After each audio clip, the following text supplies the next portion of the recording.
So on January 30th, Trump issued an executive order to combat anti-Semitism on college campuses. Now, there are 4 points I want to make about this. First of all, I'm going to talk about freedom of speech. I want to talk about protective classes versus individual rights. Third, I want to talk about the origin of this craziness on college campuses. And then fourth, I want to talk about the politics and where I see this is going. First of all, freedom of speech. The First Amendment protects the press. It protects religion. In other words, it's a separation of church and state. That government does not get involved. It does not tell the press what to do. Doesn't tell religions what to do. The First Amendment also guarantees right to assembly peacefully, and also peaceable freedom of speech. Specifically, the purpose of it is to protect nonviolent, unpopular political speech. So, the First Amendment does not protect somebody telling somebody else how to commit a crime. It does not protect blocking of roadways. It does not protect somebody violating the rights of somebody else. Like, it does not protect fistfights, or does not protect vandalism.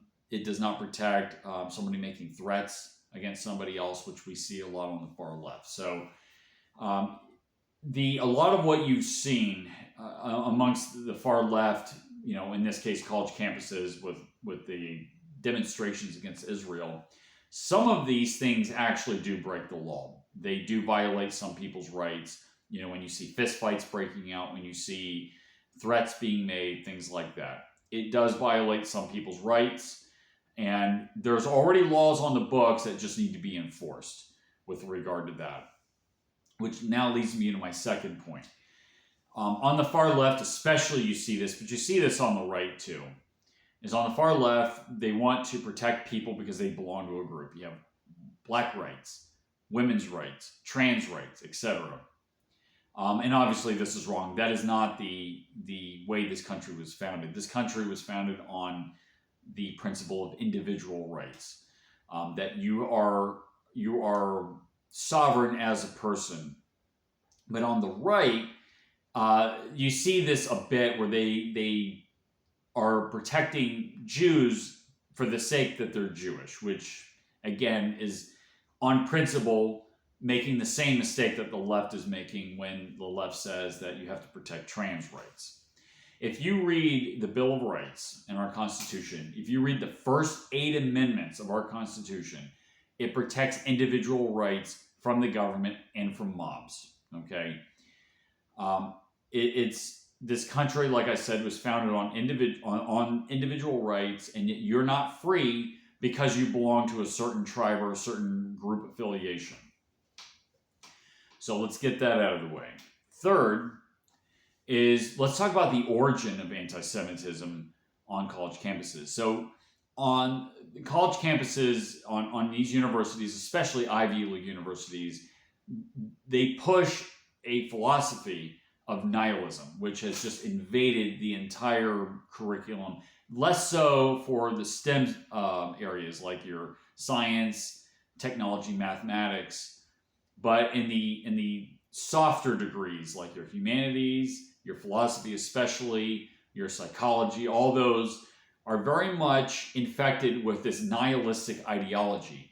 That goes back to the philosopher named Immanuel Kant, and then the derivatives of that, Fichte, Hegel, Marx, Gentili, etc. And it's this idea that basically there's no reality at all, that everything's relative and subjective, and that different groups of people have their own logic, and that there is no logic at all. It's just nihilistic. It's this idea of making equality of a result instead of opportunity. So that's where you get your egalitarianism from. That's where obviously Karl Marx is one of these people. That's where you get your Marxism from, your socialism, communism from. That's where that comes from. That's where far leftism comes from. And the logical conclusion of that type of ideology is they splinter off into smaller and smaller groups. What about short people? What about fat people? Etc. So they want to make everything a protective class. Well, what happened after the incident on October 2023, it provoked a response from Israel. They see the Palestinians as a class of people that are being preyed upon. They see them as a quote minority, and so the left wants to protect them, right? That they're protected because of a group affiliation, and that they are a victim of this. I mean, that ignores a lot of things that are going on. So they ally themselves with Hamas, right? They fly Palestinian flags, which is absurd because the philosophy that governs Hamas is quite incompatible with the far left ideology.